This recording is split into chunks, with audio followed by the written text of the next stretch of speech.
ทูลสถาบันพระมหากษัตริย์โดยความปรารถนาดีจากสำนักงานประชาสัมพันธ์ที่ 3 กรมประชาสัมพันธ์กู้ภัยโทรมาบอกว่าป่อน้องรถแฉลบน้องบ่คิดบ่ฝันเลยว่าวันนั้นจะเป็นวันสุดท้ายร้อยปันเหตุการณ์หลากหลายความสูญเสียบนท้องถนนบ่มีระยะปลอดภัยสำหรับคนบ่ใส่หมวกกันน็อก 69% หมวกกันน็อกช่วยลดความรุนแรงของการบาดเจ็บศีรษะและสมอง 39% หมวกกันน็อกช่วยลดความเสี่ยงในการเสียชีวิตของคนขับและคนซ้อนท้ายปีครับน้องขอให้ปีขี่รถปลอดภัยถูกวินัยจราจรใส่หมวกกันน็อกทุกครั้งตัวนะครับอย่าปล่อยให้คำขอนี้เป็นแค่ลมปากมาร่วมใจกันลดอุบัติเหตุความสูญเสียโดยการใส่หมวกกันน็อกบ่ว่าจะขับตั้งใกล้ตั้งไกลเพื่อลดความเสี่ยงเพิ่มความปลอดภัยให้กับตัวเฮาและก็คนที่เฮาฮักตัวนะครับด้วยความปรารถนาดีจากสำนักงานประชาสัมพันธ์ที่ 3 กรมประชาสัมพันธ์จังหวัดลำพูนเปิดช่องทางการสื่อสารประชาสัมพันธ์แจ้งข่าวสารแจ้งเหตุตลอด 24 ชั่วโมงสายด่วนศูนย์ดำรงธรรมจังหวัดลำพูนโทร 1567 ระบบทราฟฟี่ฟองดู Line แอดทราฟฟี่ฟองดูและหากประชาชนพบเห็นการมั่วสุมหรือพฤติการที่อาจก่อให้เกิดความไม่สงบสามารถโทรแจ้งได้ที่สายด่วนตำรวจ 191 หรือที่ทำการปกครองจังหวัดลำพูนโทร 053-511-017 รวมพลังสร้างการมีส่วนร่วมของประชาชนในการพัฒนาจังหวัดลำพูนโดยให้เจ้าหน้าที่รัฐนำปัญหาไปสู่การแก้ไขลำพูนไม่ลำพังรวมพลังเพื่อลำพูน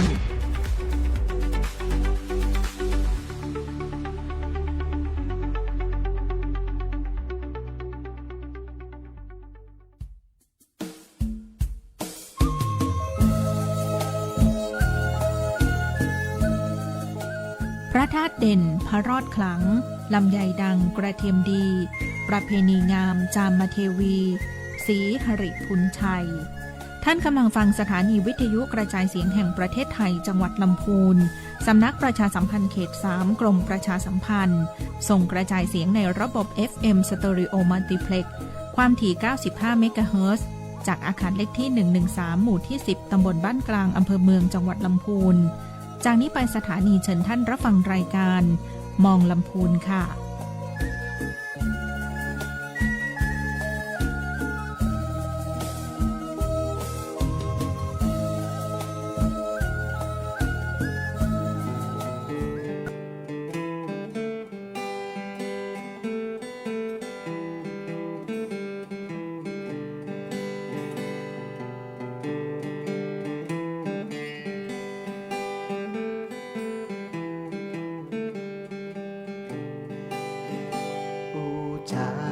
ภาษาพี่น้อ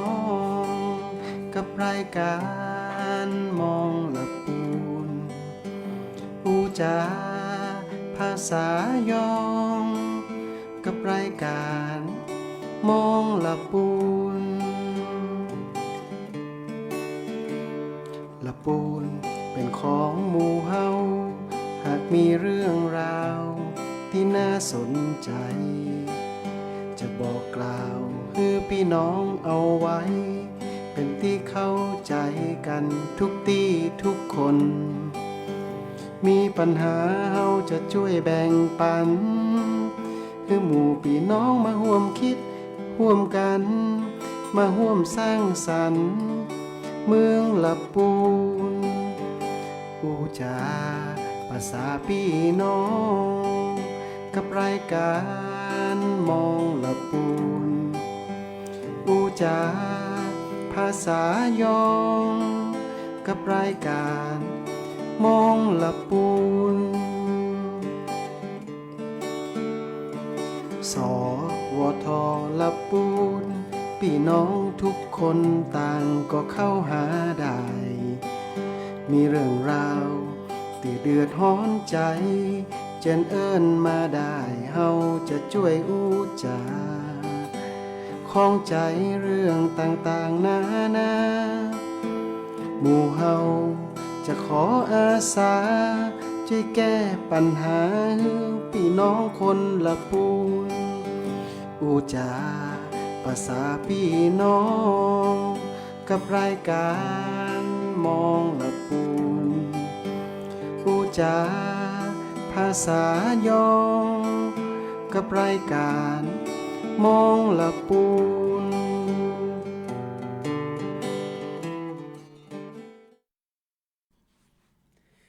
สวัสดีครับตอนรับเข้าสู่รายการมองละปูนนะครับวันนี้มาป้ากันเนาะกับผมดีเจแอธนากรลังกาพินนะครับตั้งคือวิทยุ FM เก่า15เมกะเฮิรตซ์สถานีวิทยุกระจายเสียงแห่งประเทศไทยจังหวัดละปูนกาวาสวทละปูนน้องผู้ฟังป้ากันวันจันทร์ถึงศุกร์เนาะบัดเดี๋ยวนี้อัน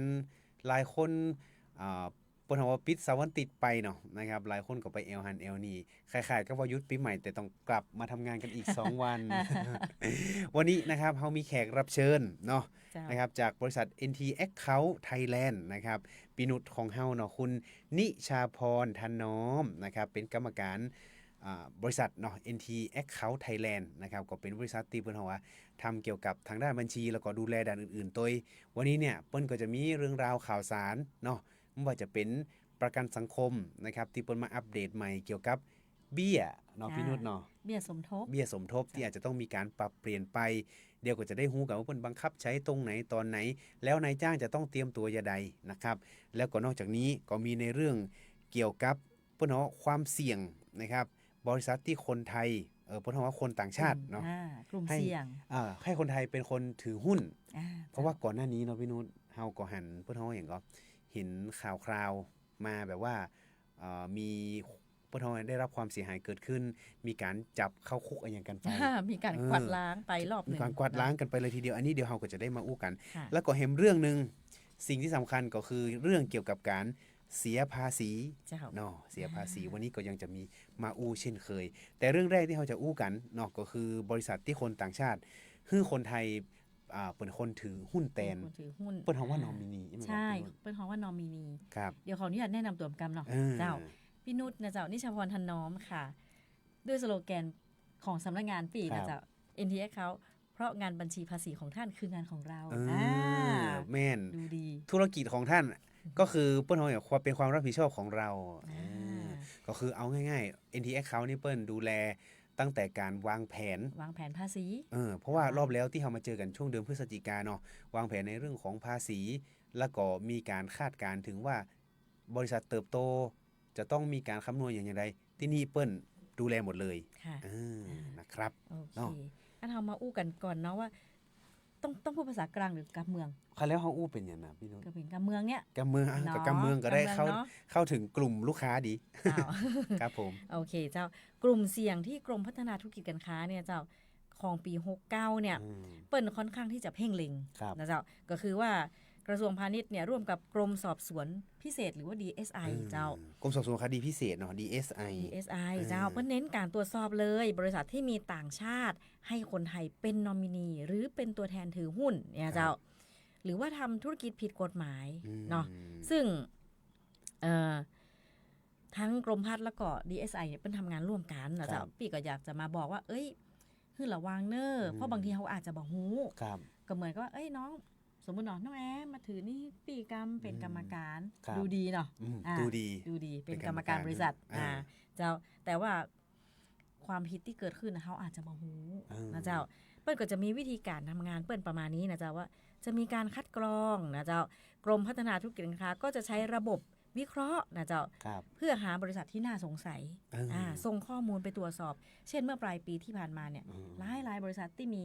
ผู้ถือหุ้นเป็นคนต่างชาติ ครับ เพื่อจะส่งจดหมายเยอะแยะมากมายไปยังบริษัทต่างๆ ไปยังผู้ถือหุ้นไปยังกรรมการ เจ้า ครับ แล้วก็ไปพิสูจน์ดูซิว่า คุณมีการลงทุนกันจริงไหมมีใบหุ้นก็อีนะเจ้าโอ้ตรวจสอบกันเยอะแยะเลยเนาะ จ เจ้าน จนมีคดีที่เกิดขึ้น อย่างที่เราเห็นในข่าวเนาะพี่นุชเนาะ แม่นเจ้า แล้วก็ตรงนี้เองเนี่ย ตอนนี้นี่ยังคงมีอยู่ก่อน มีค่ะ คือเปิ้นก็ทำได้เปิ้นเขาเรียกว่าใช้ช่องว่าง หรือว่าทำด้วยความไม่รู้บางคนนะเจ้าก็ทำไป แต่จริงๆแล้วคือมันผิดกฎหมาย ครับ สามารถทำได้จริง ๆ อะไรเงี้ยแล้วตีผ่านมาคือบัญชีม้า ครับ เนาะบัญชีม้านี่บางคนบอกหู้ซ้ายบอกหู้ขวาโอนไปโดนบล็อก ใจบริษัทกรรมบัญชีหั่น บัญชีปัจจุบันนี้เปิ้นเฮาว่าหยังก็ถ้าตรวจสอบพบความผิดปกติเปิ้นอายัดเลยนี่ อายัดเลย เออ ซึ่งจริง ๆ แล้วอะบางทีเราก็อาจจะบ่เกี่ยวเนาะ อืม สมมุติเราโอนไปบัญชีนั้นน่ะอาจจะเป็นบัญชีม้า ครับ เราโอนไปปุ๊บเอ้าเราอาจจะเข้าข่ายเนาะ อืม เปิ้นก็บล็อกเราไปเลย เออ เราก็ต้องไปรอพิสูจน์ตัวเอง2ติด3ติด ต้องไปติดต่อธนาคารนะคุณผู้ฟัง โอ้โห โอ้เสียเวลาขนาดเด้อ เสียเวลาบ่พอเนาะตังค์ก็ใจบ่ได้ แม่น โอ้ยมี บางคน ตัค์ สตังค์อยู่ในบัญชีหั่นจัดหนักเนาะแล้วปกติไอ้ยุคนี้เป็นยุคที่เปิ้นเฮาว่าไม่พกเงินสด ไม่ เนาะ พกจะสกินจะสแกน สแกน สแกนโอ้ ง่ายดีเนี่ย แม่นบ่ได้กินข้าวละ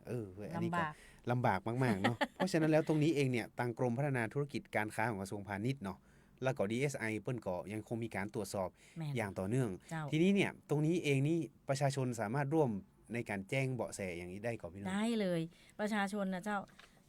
นอกจากดีไซน์เปิ้นลงพื้นที่ตรวจสอบละเขาเป็นประชาชนเนาะเขาก็ทำหน้าที่ช่วยเหลือรัฐบาลนะเจ้า อืม ประชาชนสามารถแจ้งเบอกแสได้เนาะโดยการไปบอกเปิ้นอาจจะผ่านเว็บไซต์ของกรมพัฒนาธุรกิจการค้าก็ได้นะเจ้าว่า อันเนี้ยมันผิดปกตินะ ซึ่ง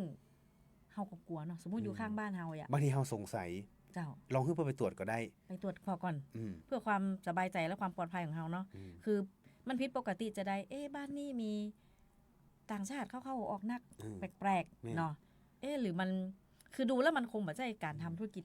ธรรมดา อาจารย์ยังเตอร์เป็นชื่อบริษัทไทย แต่คนงานที่อู้อยู่ในห้างอาจจะไม่ได้อู้ไทย อ่า เนี่ยประมาณนั้น แม่ นี่เนาะ ประมาณนั้น ม คืออาจจะส่งเสียงภาษาที่เฮาบ่คุ้นเคยอย่าง ครั นะ บ เจ้า อืม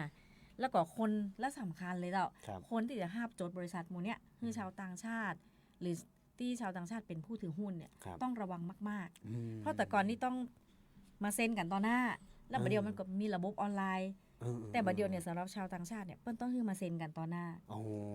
อ่า แสดงว่าเวลาจะจดนี่ก็คือต้องไปที่อันนี้เลยหน่วยงาน แม่น ของกรมพัฒนาธุ ไป รกิจ ที่ กาก ร ร ม ค้า เล เลย ย แต่ถือว่าอย่างของออฟฟิศพี่เนี่ย เออ ก็มาที่ออฟฟิศเราจะมีห้องโจทย์ อ๋อ เจ้าแต่ต้องปากันมาแต่ๆนะ เออ ถ้าแบบออนไลน์มาโทรมานี่เมา อืม อันตรายมาก มีความเสี่ยงเฮาตัวก่อน เสี่ยงเฮา เออ เฮาเนี่ยเพราะว่าพอคนโจทย์เปิ้นต้องไปขึ้นทะเบียนเจ้า ครับ มันจดไปเลยบ่ได้นะ เออเออ ก็กลายเป็นว่าเฮาร่วมเพราะอะไรสมรู้ร่วมคิดอีกอ่ะ อืม ไป สม ตั รู้ ว ร่วมคิดทำผิดกฎหมาย ทำผิด เนี่ย กฎหมาย อืม น่ากลัวจริง ๆ เลย ถ้ากฎหมายแบบนี้นี่เป็นกฎหมายเปิ้นเฮาอย่างเป็นแพ่งหรือเป็น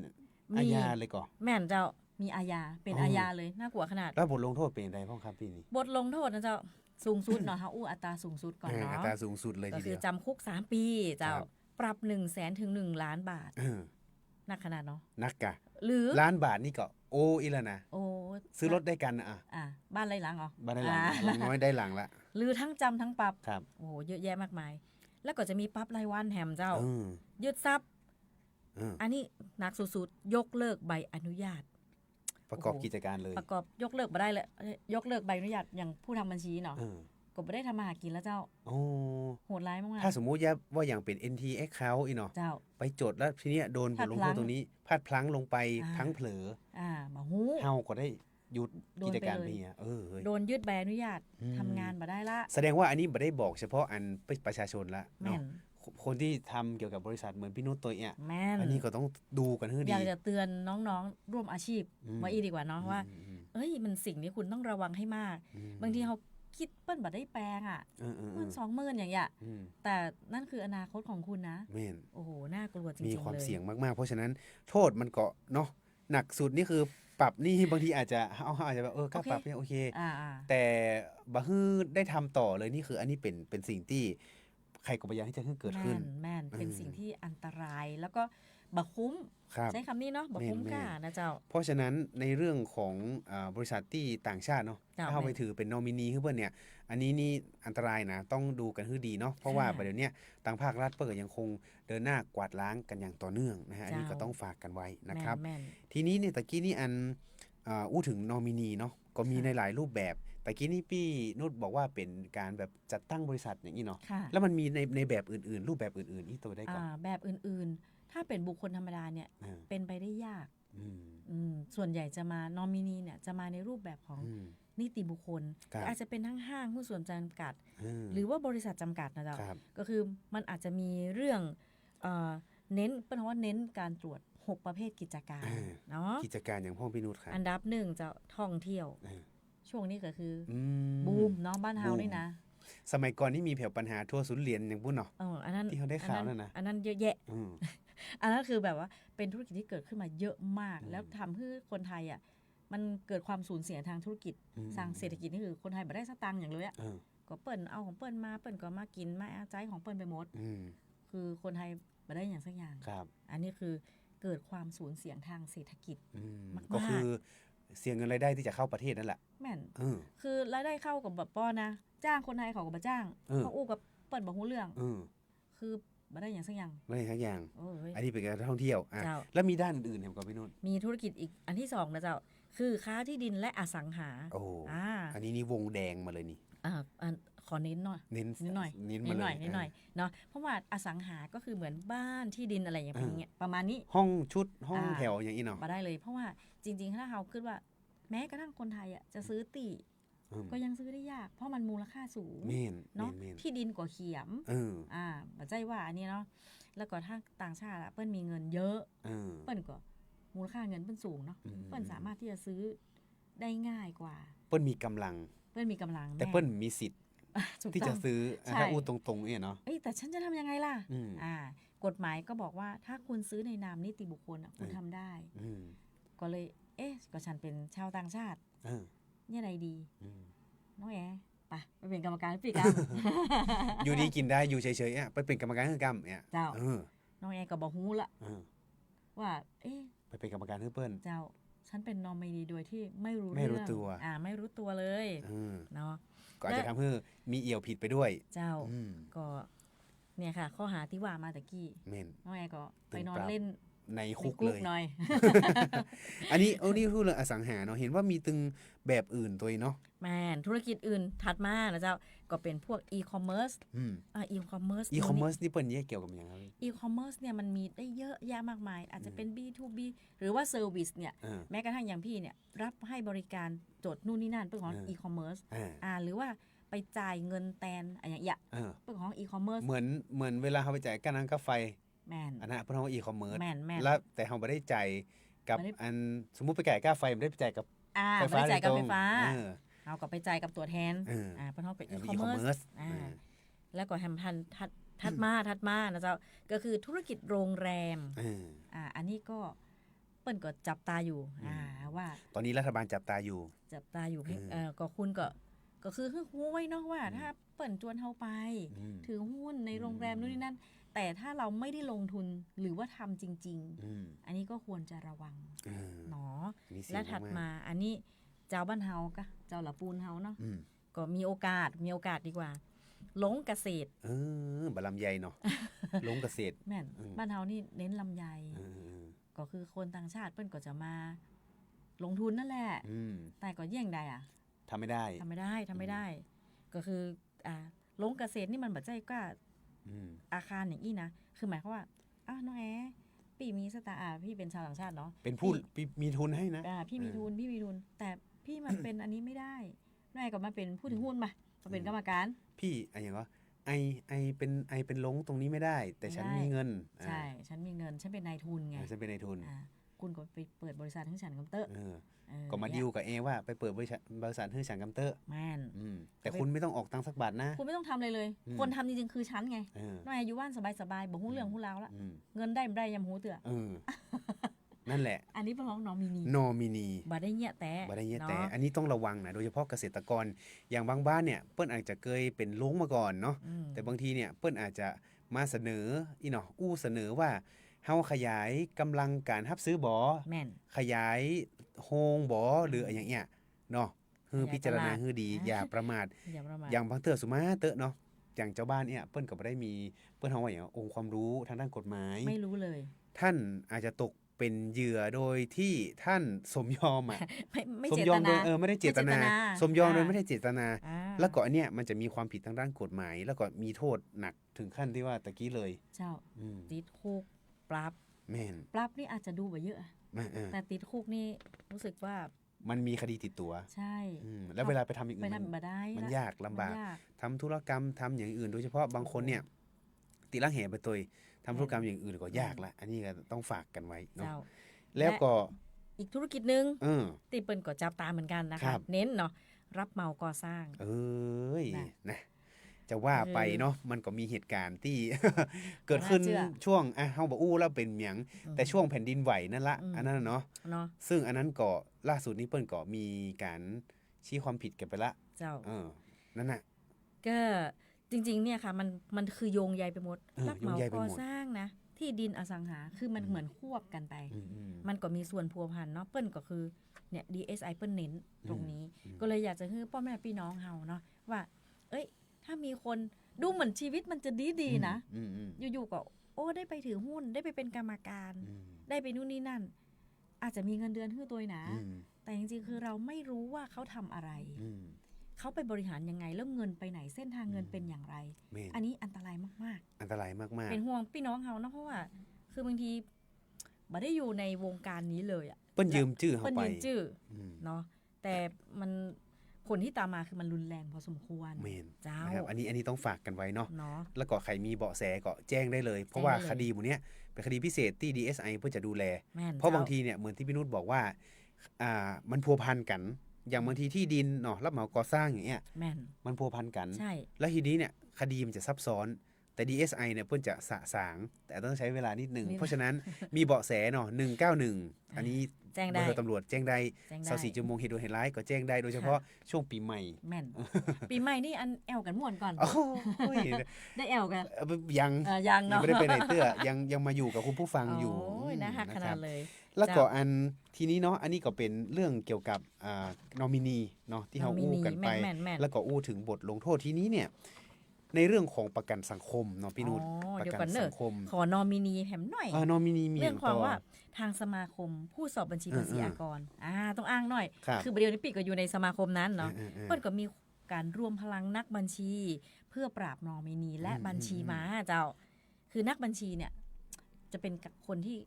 บันทึกความจริงทางการเงินเนาะ อืม ก็คือเป็นด้านแรกที่มองเห็นโครงสร้างก็อยากจะฝากนักบัญชีเพื่อนๆเนาะ เออ อาจจะเห็นต้นทุนหรือความผิดปกติบางอย่าง อืม คือนอกจากเจ้าบ้านกาเพื่อนบ้านกา อืม ก็จะมีนักบัญชีเนาะเจ้าก็อาจจะเป็นแฮมคือบ่แน่ใจอาจจะบากล้า191เตื้อ เออ เฮ้ยเห็นสำนักงานบัญชีที่ไหน ไปบอกเปิ้นเหรอ เออ ขอดูเหรอช่วยดูแล้วมันจะแต้ก็หา อืม อย่าพอเปิ้นก็ยังจะเป็นคนที่บอกว่า สามารถวิเคราะห์ได้ อืม ในระดับหนึ่ง อืม เจ้าน้องแอว่า ครับผม เอ้ยมันใช่ไหม อืม อ่า อย่างสมมุติว่าบริษัทพี่นุชเนี่ยเปิ้ลมีน้องจบใหม่ไหมเนาะ อือฮึ แล้วก็ไปทำงานเกี่ยวกับด้านบัญชีจะไปเจอกินตุอีเนาะ เจ้า จะมาหู้อย่าหันหน้าไปพึ่งใครอินทีให้เขา ช่วยได้ ช่วยได้ วิ ไป เค ป ราะ ก ห์ ษ ได้ระดับหนึ่ง ในระดับหนึ่ง เจ้า อืมก็จะช่วยท่านหาความจริง และทำให้มันถูกกฎหมาย ทำให้มัน อื ทำให้มันใกล้เคียงเนี่ยเนาะ ใกล้ ทำให้มัน เคียง ปลอดภัย ปลอดภัย เจ้า เพราะหมู่เนี้ยมันต้องอิงกับกฎหมายอย่างตัวนะ เจ้า อินที แม่ เอ็ น กเขาเด้อแล้วก็อันอย่างก็ทีนี้เนี่ยมาอู้ถึงในเรื่องของประกันสังคมเนาะ เจ้า หลายคนก็หันข่าวไปละ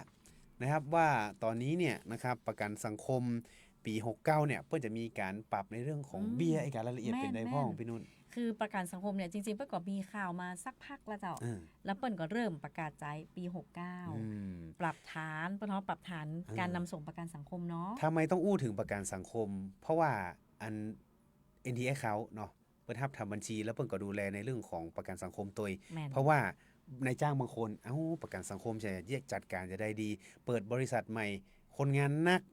บริษัทพี่นุช ใช่ จะท จะทำให้เลย ำเออ ก็คือประกันสังคมเนี่ยค่ะ ถ้าคุณมีการจ้างงานพนักงานเนาะ ครับ ตั้งแต่1 คนขึ้นไป เออ คุณต้องเข้าประกันสังคม เออบ างคนบอกฮู้เนาะ ครับ บางคนบอกฮู้ก็ยู่ๆกันไปก็แยกกันไป เออ แต่จริงๆตามกฎหมายคือ เริ่มมีการจ้างงาน เออ เราต้องขึ้นทะเบียนนายจ้างเลย เออ เออ เออ แล้วอันหนึ่งที่คนมักจะเข้าใจผิดคือเฮ้ยทดลองงานบ้านทดลองงานบะเข้าเตื้ออันนี้เป็นความเข้าใจที่ผิดเจ้า อ๋อ อันนี้เองก็เข้าใจเป็นอย่างนั้นว่าไม่ผ่านทดลองงานเท่ากับยังไม่มีสวัสดิการอย่างที่แบบ100%ฮือ จริงๆ อันนี้เหมือนใช่ จริงๆว่าใช่ผิดกฎหมายแรงงาน ครับ กับกฎหมายประกันสังคม ไม่มีคำว่าทดลองงานเจ้า อ้าวครับ บ่มี เอาแล้วเดี๋ยวนายจ้างนี่จะได้ไปบอกอัน ได้ไปบอกอันหัวหน้างานนะ แม่น เดี๋ยวก่อน แม่น เออ เพราะว่าตรงเนี้ยอยากจะให้นายจ้างเข้าใจใหม่เนาะ ครับ เพราะมันเป็นต้นทุนสมมติว่าคุณทดลองงาน3 เดือน อืม สมมติ อืม เงินเดือนละ15,000 ครับ 3 เดือนก็45,000ละ เออเออ คุณก็บอกเอาเข้าประกันสังคมมันอย่างกระจายกันไปเถอะ อืม กลายเป็นว่าเอ้าจริงๆ ค่าใช้จ่ายคุณมีนะ แต่คุณไม่เอามาเข้าค่าใช้จ่ายก็หายไปเลย 45,000 แม่นก็เงินก็ผิดปกติละบัญชีก็ถามหาพี่มีเงินมีไหนคะอันอีทะเลาะกันแฮมน่ะเป็นปัญหาดีบดีเขาไปอย่างก็ฟ้องกันแฮมโอเคอันเฮามาเข้าเรื่องตะกี้นี้อู้ถึงเรื่องฟ้องนี่คือลูกจ้างอาจจะฟ้องคุณได้เพราะมันมีกฎหมายแรงงานอยู่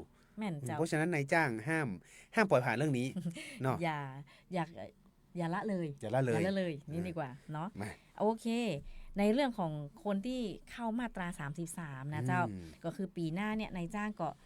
จะต้องปรับฐานละจากคนที่แต่ก่อนเคยส่งเงินเดือน 20,000 เจ้าเสียประกันสังคมแค่เดือนละ750ครับประกันสังคมเพิ่นมีการปรับฐานเจ้าตั้งแต่ปี69ถึง71เนี่ยปรับเพดานขึ้นจาก 15,000 เป็น 17,500 จากที่เคยจ่ายเดือนละ750 บาทก็จะเป็น875 บาทต่อเดือนเพิ่มมาอีก100เพิ่มมาแฮม100ปลายก็หา100ปลายนิดหน่อยคือมันเพิ่มทั้งฝั่งลูกจ้างแล้วก็ฝั่งนายจ้างเจ้าแล้วก็จ่ายไปสักพักนะ69 70 71 3 ปีเนาะถ้าไปทำ3 ปีระยะที่2อันนี้เป็นแผนระยะยาวเงินเดือนขึ้นเป็น 20,000เนาะคือ72ถึง74เนี่ยเพื่อกับปรับเพดานนั่นละจากแต่ก่อน 15,000 แล้วก็มา 17,500 แล้วก็มา 20,000 เพราะฉะนั้นก็จ่ายเพิ่มทำละก็มีแฮมระยะหนึ่ง75เป็นต้นไปปรับสูงสุดถึง 23,000 อันนี้หมายถึงมันกระทบแล้วว่าลูกจ้างก็ได้จ่ายเพิ่มขึ้นนายจ้างก็ได้จ่ายเพิ่มขึ้นต้นทุนก็เพิ่มขึ้นครับแต่มันปรับขึ้นแล้วประกันสังคมก็บอกว่ามันไม่ได้จ่ายขึ้นแบบธรรมดาเฉยๆนะผลประโยชน์ก็กลับไปหาคุณเจ้าเอาง่ายๆภาษาชาวบ้านคือผลประโยชน์ที่กลับมาหาเราเนี่ยก็เพิ่มขึ้นนะเพิ่มขึ้นนิดหนึ่งบ่ใช่ว่าเอาเงินฮึดได้จ่ายเงินสมทบเยอะขึ้นแต่สวัสดิการเหมือนเดิมบ่ใช่ไม่ใช่ก็คือก่อนหน้านี้เนาะตั้งสวทรปูนกับประชาสัมพันธ์กันไปเบื้องต้นนั่นแหละว่าเรทเงินเดือนเท่านี้จะต้องจ่ายเพิ่มต่ออีเนาะแต่วันนี้เนี่ยเดี๋ยวพี่นุชจะมาบอกว่าสิทธิประโยชน์ที่เพิ่มขึ้นเนี่ยตามที่เปิ้ลได้มีการปรับแล้วก็จะจ่ายในปี69เป็นต้นไปเนี่ยมีสิทธิประโยชน์อย่างเพิ่มขึ้นพ่อใช่จากเจ็บป่วยนะเจ้าแต่ก่อนนี้ทดแทนสูงสุดคือ 8,750 บาทไม่ใช่แต่ก่อนนี่แค่ 6,000 ปลายก็จะปรับขึ้นเป็น 8,750 บาทต่อเดือนเพิ่มขึ้นมา1,250เนาะแล้วก็คลอดบุตรเจ้าคลอดบุตรเนี่ยทดแทนสงเคราะห์คลอดบุตรสูงสุด 26,250 บาทต่อครั้งอันเนี้ยคือสงเคราะห์นะสูงสุดนะเจ้ายังบ่รวมค่าคลอดค่าอย่างคือเปิ้นมีนัก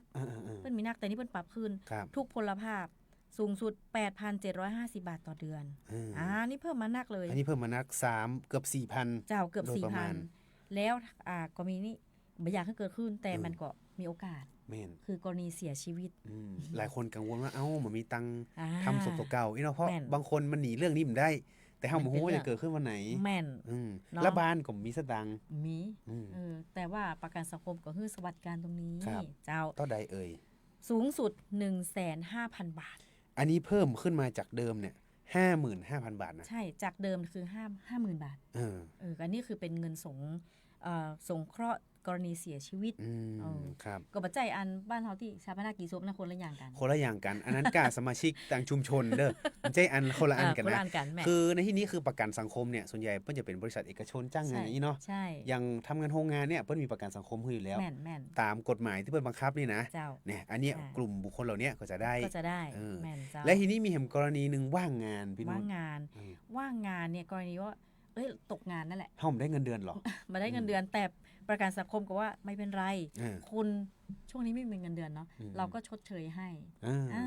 ก็จริงๆเปิ้ลก็จะมีแหละว่ากี่เปอร์เซ็นต์ของเงินเดือนเก่าอะไรอย่างเงี้ยเจ้าแต่เปิ้ลก็ทดแทนให้สูงสุด 8,750 บาทหรือว่าตามเงื่อนไขเปิ้ลมีนักเจ้าน้องแอว่าส่งมาแล้วอย่างน้อย15 เดือนหรือว่ากี่ปีอะไรเงี้ยก็จะมีการคำนวณเยอะแยะมากมายแนมบ่พอยังบ่แล้วบ่เสี่ยงเสื้อยังมีชราภาพนี่ชราภาพหลายคนก็บอกว่าชราภาพปกติข้าราชการเปิ้นมีเงินบำนาญเนาะของเฮาก็มีนิดหน่อยแล้วอย่างบางคนทำประกันเปิ้นเฮาจะทำงานเอกชนทำประกันสังคมมานี่มีก็มีเหมือนกันเป็นยังไงพ่อพี่นุชอันนี้คือต้องส่งมาแล้วอย่างน้อย15 ปี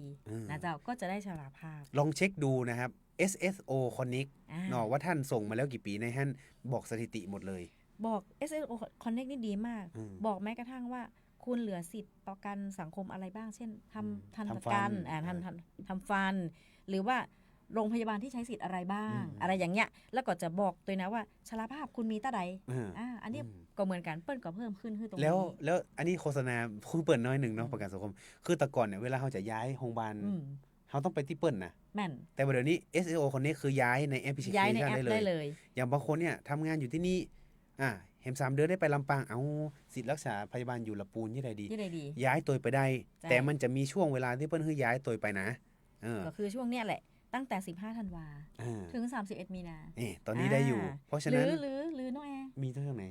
มี Facebook ของสำนักงานปีก็ลงนะก็จะมีน้องๆเจ้าน้องๆที่สำนักงานก็มาช่วยให้ความรู้เหมือนกันเจ้า Facebook บอกได้ก่อนได้กะสำนักงานบัญชี NT Account นะเจ้าเข้าไปเลยก็จะมีคลิปนะที่มีความรู้เจ็ดเล็กเจ็ดน้อยคล้ายๆละครคุณธรรมเป็นรักส่งมาละคือเป็นคอนเทนต์ที่มันน่าเบื่อและของพี่นุชนี่มีอัน TikTok ด้วยเนาะมี TikTok ชื่ออย่างก่อนพี่นุชแอดนะเจ้าพี่นุชเล่าเรื่องภาษีพี่นุชเล่าเรื่องภาษีในฮั่นบ่ได้บอกบ่ได้เพิ่นเฮาอย่างบ่ได้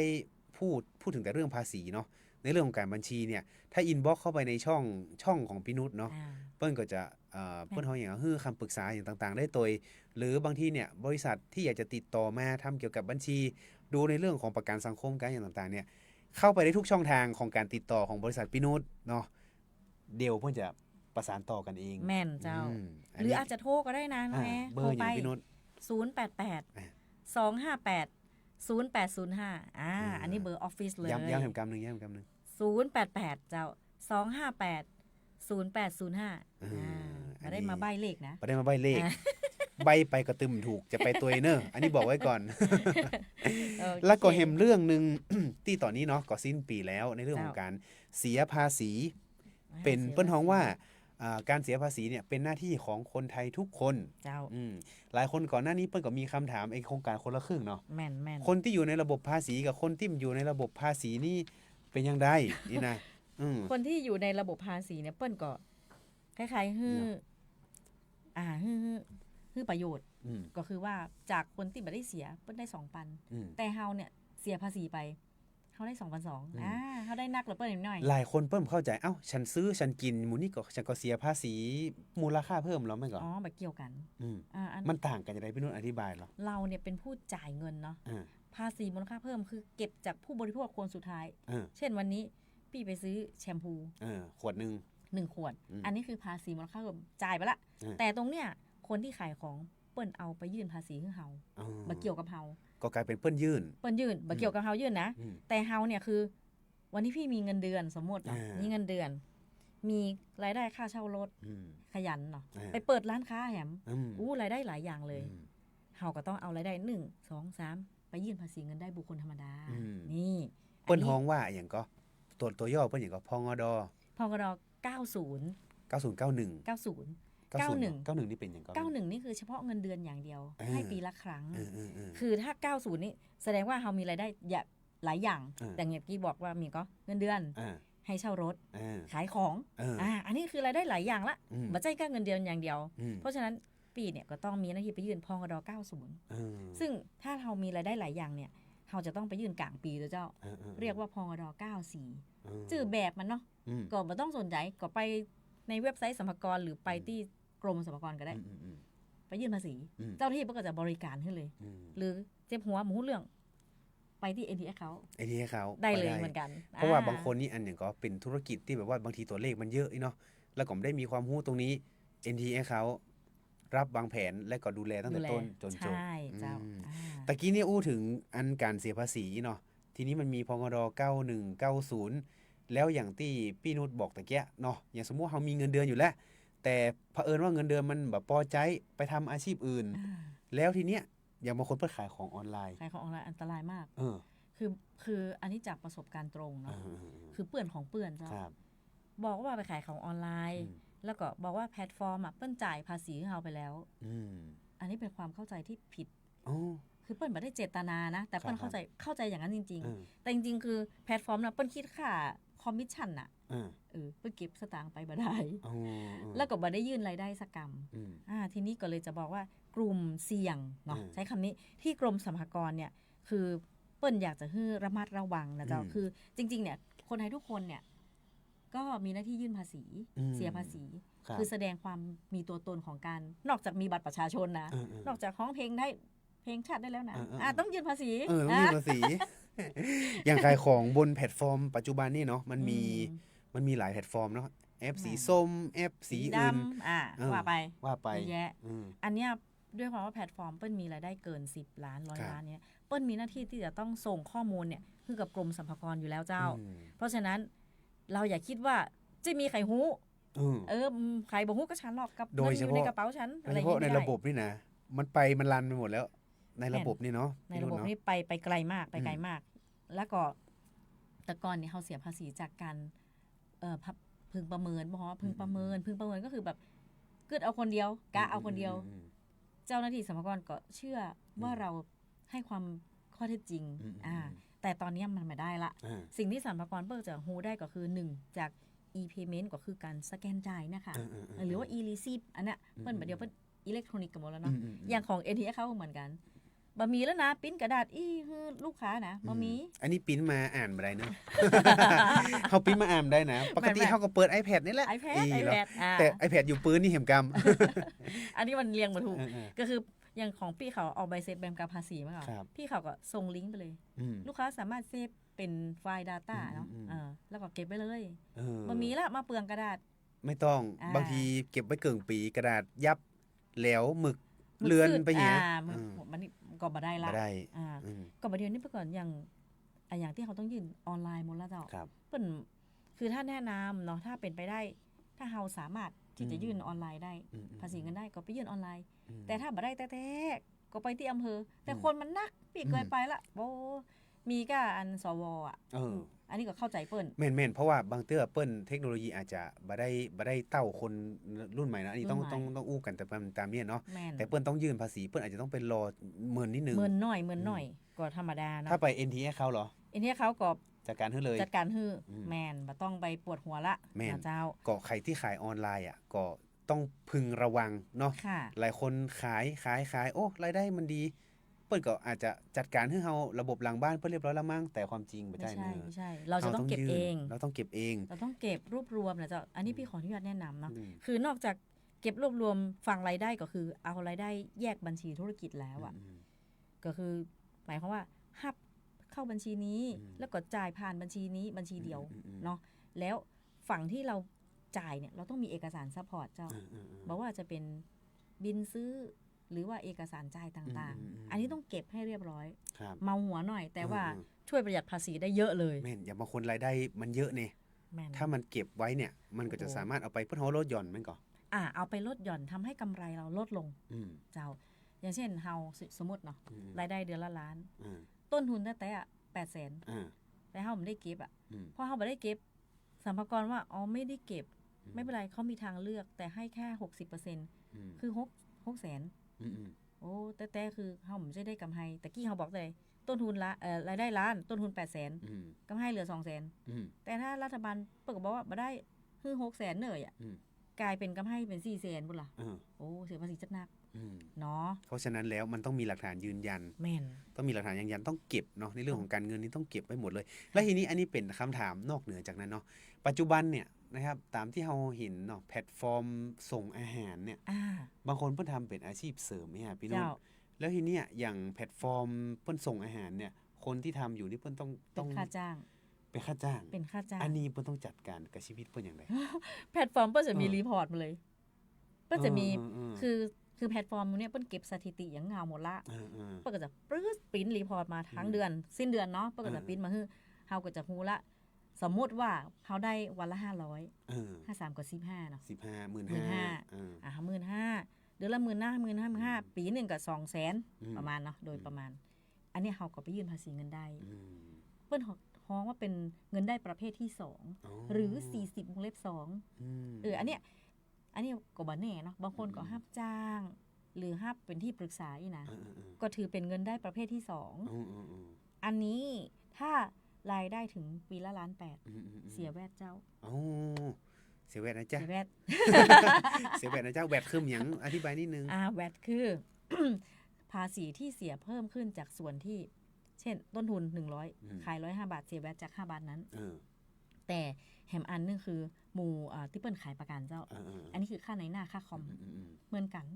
คือรายได้ประเภทที่2โอ้โห1.8 ล้าน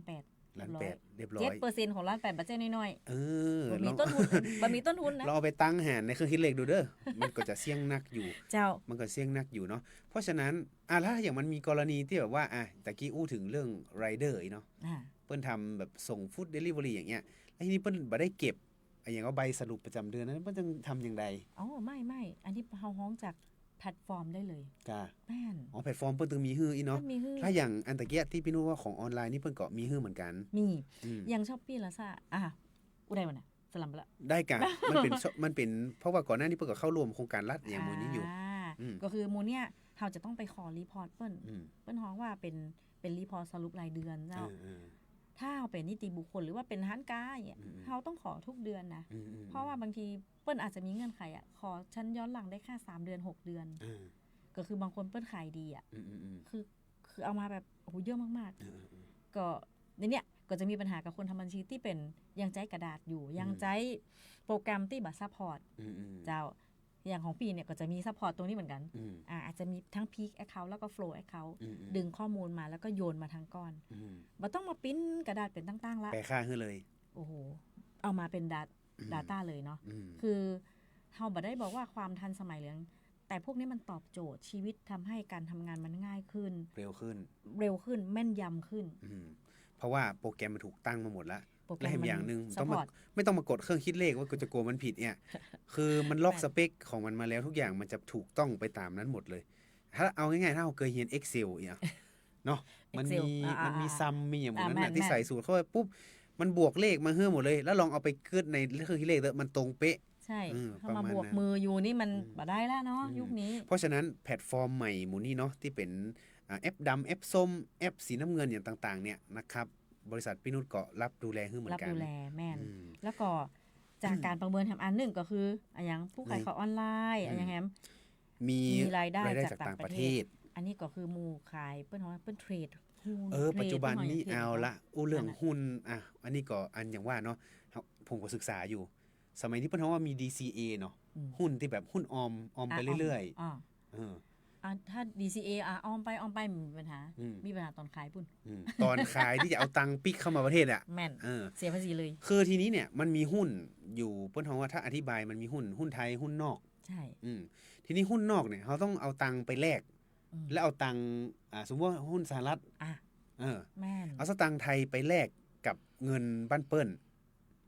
แม่นก่อ ใช่ แล้วทีนี้เขาก็ถึงจะซื้อหุ้นต่างประเทศได้ ใช่ อืม ก็คือมีอัตราแลกเปลี่ยนอันนั้นคือเขาไปซื้อเนาะแต่ตอนที่เขาขายแล้วเขาเอาสตางค์เข้ามา อย่างเช่นอย่างบางอันบิตคอยหรืออย่างเงี้ยที่ ยุคใหม่ ยุคใหม่ อันเนี้ยบางคนก็ไปเปิ้นฮ้องว่าเทรดสมัยก่อนมี Forex เนาะทุกคนก็ยังมีอยู่เพื่อนพี่ ปัจจุบัน ทำ ก็ยังมีอยู่ Forex ยังมีอยู่ อันเนี้ยแต่ก่อนเปิ้นออกกฎหมายมาใหม่ แต่กฎหมายปัจจุบันคือคุณเอาเงินเข้ามาปีไหน เสียภาษีปีนั้น อ๋อบ างคนมันนักเนาะเทรดเก่งเนาะ เทรดเก่ง เก่ง เท มาร ก ดจนเปิ้นฮ้องว่าอย่างก็มันมีสตางค์งอกเงยออกมา แม่ ในนั้น คือเกิดการแบบเติบโตทางเหมือนธุรกิจอะ อืม เลยเป็นอาชีพเขาเลย จะอี้นะ อันนี้คุณก็ต้องเสียภาษีเนอะ เออ อืม แสดงว่าใครที่เล่นหุ้นอยู่ แล้วตอนเนี้ยเงินมันงอกเงยอยู่ต่างประเทศ บริษัทพี่นุชก็ยังรับคำปรึกษา รั แล้ บ ว ให้ ก็ คำปรึกษา ดูแลเกี่ยวกับเรื่องนี้ตัว เจ้าแม่นอู้ถึงแพลตฟอร์ม พอดีมันมีคนตักมาเนาะ เมื่อเจ้านี่เรื่องทอง เรื่องทองเนี่ย รอบหน้านี้ถ้าจะได้มาอู้ถึงเรื่องหุ้นเจาะไปเหียก้าเนี่ยพี่นุช เพราะว่าปัจจุบันเนี่ยอันเรื่องหุ้นเนาะมันเป็นเรื่องที่ง่ายกว่าแต่ก่อนเพราะมันมีแอปพลิเคชันอย่างรองรับ แม่น มีหลายแอปเลยตอนเนี้ยแต่ก่อน Forex นี่เนาะ Forex นี่มันเป็นแพลตฟอร์มที่เปิ้นเอาไว้เทรดหุ้น ซื้อขายหุ้นนี่เนาะแต่มันจะเป็นที่แบบผิดกฎหมายนะ ถูกกฎหมาย อันที่มันผิดกฎหมายนั่นคือ อันคนนั้นน่ะไประดมทุนจากคนอื่นไปจู้ ใช่ เอาสตางค์เปิ้นมา ใช่ แล้วก็เอามาลงเงินในนามของเปิ้นเอาไว้ซื้อในนามของตนเอง แล้วทีเนี้ยไปการันตีเปิ้นว่าจะปันผล จะได้จะอี้ แล้วทีนี้มันได้ตามนั้น ทีเนี้ยเปิ้นก็มีการฟ้องร้อง จับกุมอย่างกันเกิดขึ้นอันนี้คือความเสียหาย แต่ความจริงเนี่ยแพลตฟอร์มเปิ้ลน่ะถูกกฎหมายนะแต่ไอตัวคนที่ไประดมทุนเปิ้ลมาเนี่ยอันนั้นน่ะคือเหมือนไปเอาสตางค์เปิ้ลมาแรกๆก็อาจจะมีเงินปันผลได้อยู่แต่หลังๆพอหุ้นตกขายบ่ได้เนาะขายบ่ได้บ่สามารถที่เอาเงินไปการันตีเพิ่นได้อันนั้นแหละคือเนาะจ่ายไม่ตรงเวลาก็มีความผิดละเจ้าแม่นอ่ะเอาเดี๋ยวทองไม่ว่ากำลุนก็ได้ นั่นอ่ะถึงไหนนี่ ผู้ที่ไม่เคยยื่นภาษีหรือว่ายื่นบ่ครบเอาคนที่บ่เคยยื่นก่อนกูว่าสังคนมาถามนะอุ้ยยังไงดีแม่บ่เคยยื่นเลยมีรายได้นะแต่ยื่นบ่จ้างบ่เคยยื่นเลยโหเปิ้นบ่ฮู้เปิ้นบ่ฮู้แล้วเปิ้นจะยื่นอะไรนะเปิ้นจะโดนมันหยังก็โดนแน่นอนแต่มันมียาป้องกันอยู่ก็คือรู้วันนี้ยื่นเลยยื่นเลยสัมภาระเพิ่นก็จะตรวจย้อนหลังเฮาแค่3ปีแต่เฮาบ่เคยยื่นเลยนะ10ปีถ้าเป็นละอ่อนนี่บ่เข้าจันป2ป3ไปแล้วแต่เหตุการณ์นี่มันเมื่อ10ปีที่แล้วอะแล้วเราจะเอาที่ไหนมาฮื้อเอาแล้วบริษัทพี่นุชนี่หือพี่ก็ให้คำแนะนำมันคือยื่นณวันนี้เลยต้องไปเลยเดี๋ยวนี้ต้องเอาเลยณวันนี้ปัจจุบันคืออดีตบางทีแก้ไขไม่ได้เริ่มต้นณวันนี้ทำให้ถูกในอนาคตก็สบายใจความรู้มันคือแบบว่าอะไรที่เราไม่รู้แล้วเราก็กลัวพอเราไม่รู้เรากลัวเราก็ต้องหาความรู้มาเติมมาเป็นเกราะป้องกันบางคนกลัวแล้วก็เลยฉันก็จะเงียบๆว่าจะดำมืดไปแต่ยุคนี้มันอยู่ในความมืดไม่ได้แล้วเทคโนโลยีมันล้ำหน้าไปแล้วทำงานตลอดเวลานะ AI เนี่ยไม่กินไม่พักไม่พักไม่เหนื่อยแล้วพัฒนาไปเรื่อยๆด้วยเร็วมากๆเนาะเพราะฉะนั้นแล้วอันนี้ก็คือเป็นปัญหาที่อันเปิ้ลได้บริษัทพี่นุชนี่ก็ฮับดูแลฮับวางแผนคือบางคนเนี่ยอาจจะมีความเข้าใจที่ผิดก็มีนะก็มาก็เฮาอย่างเงี้ยคืออย่างบางเรื่องเนี่ยบางกิจการไม่ต้องเสียแวตก็ไม่เสียก็เลยว่าแม่อันนี้มาได้เนิ่มก็คือเสียดายตังค์เพราะอันบางกิจการอย่างเงี้ยไม่ต้องเสียแม่เอาเสียจดไปแล้วก็เป็นอย่างเฮาก็หยุดนะวันนี้เขาได้ประหยัดสตังค์เฮาอันนี้เป็นเรื่องเกี่ยวกับภาษีเนาะเพราะฉะนั้นใครที่แบบไปมันถูกจับต้นชนปลายมันถูกไป NTX เขาไล่ไปปุ้นอย่างเดียวเดี๋ยวนี้มีสาขาด้วยนะป่าซางบ้านแซมตรงกาดบ้านแซมเลยก่อนถึงการบ้านแซมหน้าโรงเรียนบ้านปะตานป้ายจะเป็นยังไงพ่องป้ายนี่สีเหลืองใหญ่โตเจ้าก็มีเบอร์ไว้หั่นโทรหาเนาะโทรหาก็คือทางโซนใต้ที่จะมาก็คือบ่ต้องไปเชียงใหม่ละบ้านโฮงอย่างเงี้ยก็ต้องกระโทรหาคันก่อนบ้านโฮงกับโซนตะวันเนาะแม่นตังบ้านโฮงไป